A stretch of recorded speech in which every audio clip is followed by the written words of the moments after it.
In an age of Marvel's Spider-Man and Avengers, Marvel's Midnight Sun may not be the high-octane third-person action game that most fans expect from a licensed superhero game. However, it shows that it is on its way. There's a lot of room for ingenuity in the wave of Marvel games. As the first RPG developed by Firaxis Games, Midnight Sun is admittedly going through growing pains and can feel clumsy at times, but its solid turn-based tactics and team-building elements are enough to make Firaxis' take on the Marvel Universe refreshing. Welcome hit. Midnight Suns is actually two games. The first is a tactical strategy game based on deck building and teamwork. The other is a life sim where players strengthen their team of superheroes. The former is fantastic, turning the best parts of XCOM into a new kind of tactical strategy game, while the latter is lesser in some ways, but still has some great features that will keep players coming back for more. The loan is overdue. Firaxis' first attempt at a strategy RPG under the Marvel license is great for a first attempt, but much of the offering still needs work. Midnight Sun is a brand new journey into the Marvel Universe featuring a brand new story of the Avengers, X-Men and Outlaws teaming up to destroy Lilith, the mother of demons. Hydra, Marvel's recurring terrorist organization, resurrected Lilith after taking control of the Darkhold, and now Lilith will stop at nothing to damage Marvel's rogues gallery and destroy the world. Players take on the role of a new character, Hunter, Lilith's child and the main means of stopping her, resurrected at will after the player creates a very generic custom character using the simple character creator. The main plot is an accessible, fun ride, but it can get repetitive as it jumps back and forth from tracking down to recruiting additional characters to help defeat Lilith. However, fans of the comics will likely be satisfied with the Midnight Suns main story. The clear love for the comics is always there, and the stories perfectly showcase Marvel heroes and villains who haven't been in the spotlight before. New characters like Magic, Nico, and Robbie Reyes are present and given their time to shine, while villains like Sabretooth and Venom also get plenty of love and major character turns. The main problem with this story is its characterization and tone, which feels inconsistent at times. Midnight Suns was supposed to be a dark twist on the usually light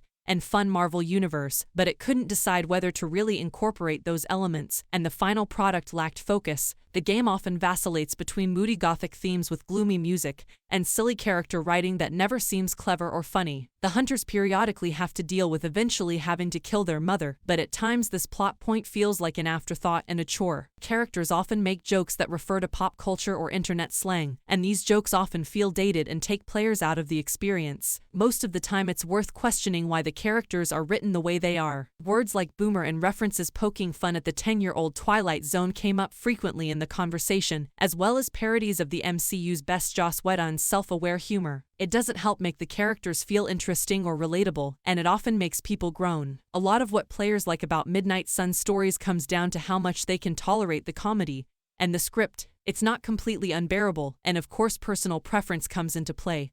But there's no doubt that the best parts of Midnight Sun come from its combat system and team-building mechanics. Part of what makes Firaxis XCOM games so successful, and in some cases infamous, is the challenging and well-developed strategy mechanics that keep players thinking about their next move. Midnight Suns carries the XCOM torch in a whole new way. Instead of the standard percentage system that Firaxis previously used in XCOM, the studio developed a card-based system where players receive a new set of cards each turn, where each card represents a character's abilities in the player-created card game heroes. On the battlefield, there are buffs, debuffs, standard attacks, and character attacks to choose from, with plenty of interactions between characters depending on team setup and relationship status. The card play system may seem intimidating at first, but it's a lot easier than it looks and has a lot of options. Combat doesn't depend on whether individual characters are good, but rather how well players use the cards they're given and how the team performs as a whole. There's an element of randomness, as players never know what card they'll be dealt, and an element of strategy, as the Midnight Suns' various enemies keep popping up, both combining to keep players on their toes. Figuring out how to maximize damage through card sharing, saved hero points, and optimizing team synergy is always fun and highly addictive. Midnight Suns also ensures that every character has a purpose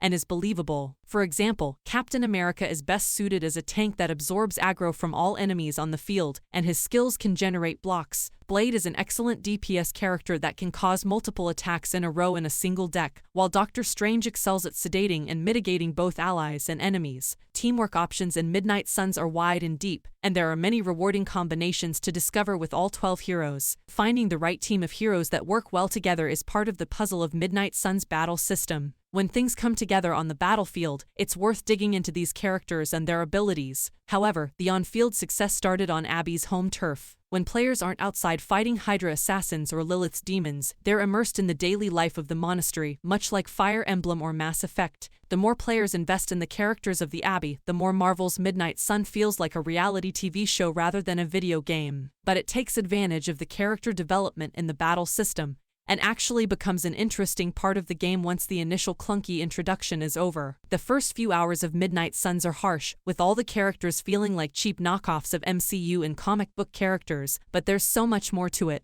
Ultimately, Abby's latest episodes become more and more engaging as Hunter gets to know his team. Players can immediately start rooting to see how Blay will develop a crush on Captain Marvel, or how Tony Stark will struggle to make friends as he adjusts to working with this new group of heroes. All 12 characters have their own storylines, factions, and drama to juggle, but not all have the most exciting or satisfying arcs. Naturally, with such a large cast, some characters will be sidelined throughout the story, which is the unfortunate truth of Midnight Sun. However, much of the life sim fun is marred by generic, cheesy dialogue and poor voice acting. The voice acting in particular sounds underdeveloped, as most of the voice actors' lines are deadpan and give each character in Midnight Sun a generic tone and intonation. Some characters that really stand out are Spider-Man and Wolverine, whose voice actors have been working on those characters for years anyway. Players can get used to the voice work, but the already cheesy dialogue mixed with generic Marvel characters can get tiresome at times. Overall, Midnight Sun still needs polishing. Little things like lip-syncing characters feel like a coupe and often don't really match the audio. The sound itself also likes to move in the player's sound space, as the camera shifts focus to the person speaking. Overall, these issues can be quite frustrating in Abby's character-building sequences. Also, characters often rotate their heads around their bodies during in-game dialogue, or in a teabag during combat, which is never a good look. Ubiquitous elements like the animation look stiff, and physically controlling the hunters in the monastery feels awkward and unfinished. While the hand-drawn animations in battle sequences and pre-rendered cutscenes look great, the game just doesn't work when there's movement on screen. It was clear that Firaxis had a hard time using their skill set to create a third-person experience in Unreal Engine 4. Midnight Sun also had some stability issues with some crashes that sometimes resulted in lost progress, and the RTX 3080 made the game unplayable. Maintain a steady 60 FPS Abby. Midnight Suns always had an unfinished feel that needed to be improved in the future, but it was rough at launch. However, none of these issues will affect the fun of playing Marvel's Midnight Sun too much. Surviving the worst part of Midnight Sun is always worth it because the gameplay cycle is so exciting and rewarding to the player that the player can't help but make the next fix. When the team is stronger at the end of the day and players have unlocked brand new character combinations, buffs and abilities that can play for hours, going through a lot of questionable dialogue isn't so bad. In some cases, even the worst writing in a game can be part of the charm for those who might fall for Midnight Suns. Midnight Suns is an exciting game as players are always moving towards an objective and new rewards are always coming on and off the battlefield. Soon after the player saves and exits the game, they think about who they want to spend time with to build their friendship level, or think about the best combination of characters for their next mission. In Midnight Suns, this cycle of constant accumulation and reward is hard to break out of. The worst thing a strategy game fan or a Marvel fan can do is not give Marvel's Midnight Sun a chance. Midnight Suns often feels like a game that shouldn't be as much fun as it is, with some flaws in presentation, technical execution, and writing. However, the combat system and team-building mechanics are so good that the game holds up despite its issues. Stepping out of its comfort zone, Firaxis has done an admirable job making Midnight Suns its first tactical RPG, though its solid gameplay fundamentals often make up for what other elements lack. Our rating, 4 out of 5. Thank you for watching. Please like and subscribe and support my channel.